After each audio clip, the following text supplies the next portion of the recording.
Last কাঁধে নিয়ে সিনগুলো করেছে। অ্যাক্টিংয়ে শেখার অনেক কিছু আছে, অ্যাক্টিংটা শিখি ঠিকঠাক মতো। আমার মাকে আমি বলতে চাই, আম্মু তোমাকে অনেক ভালোবাসি, হয়তো কখনো বলা হয়নি। ফিফথ ওয়াইফা অ্যাওয়ার্ড শোতে এসে খুব ভালো লাগছে, আপনাদের দেখে খুব ভালো লাগছে।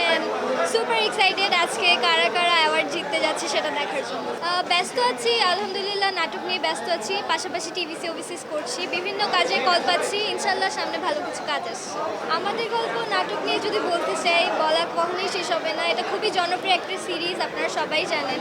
অ্যান্ড একটা ফ্যামিলি ড্রামা, যেহেতু বাংলাদেশের সব পরিবারই খুব বেশি পছন্দ করছে, এই জন্য মোস্তফা কামাল রাজ ভাইকে স্পেশালি থ্যাঙ্কস। সে এত ভালো একটা নাটক আমাদের সবাইকে উপহার দিয়েছেন। আমি এই নাটকটাতে কাজ করতে পেরে নিজেকে খুব লাকি ফিল করি, যেহেতু এত গুণী গুণী আর্টিস্ট এই নাটকে কাজ করছে, তাদের সাথে কাজ করলে অ্যাকচুয়ালি অনেক কিছু শেখা যায়। সো এই তো আজকে মেবি লাস্ট পর্ব দেখাচ্ছে, আপনারা যারা যারা দেখেছেন কমেন্ট করে অবশ্যই জানাবেন কেমন লেগেছে। ইরফান সাজ্জাদ ভাইয়া মানে ফাহাদ ক্যারেক্টারটা যখন বাবার লাশ কাঁধে নিয়ে সিনগুলো করেছে, আমার কাছে মনে হচ্ছে এই সিনগুলো প্রত্যেকটা দর্শকের হৃদয়ে গিয়ে টাচ করেছে, যারা অ্যাকচুয়ালি ব্যাপারটাকে কানেক্ট করতে পারে, যাদের অ্যাকচুয়ালি বাবা নেই, বাবা না থাকার যে কষ্টটা বা বাবার লাশ কাঁধে বহন করার যে কষ্টটা, যাদের বাবা নেই তারা অ্যাকচুয়ালি ফিল করেছে। তো এটা দেখে আমারও খুব ইমোশনাল ফিল হয়েছে।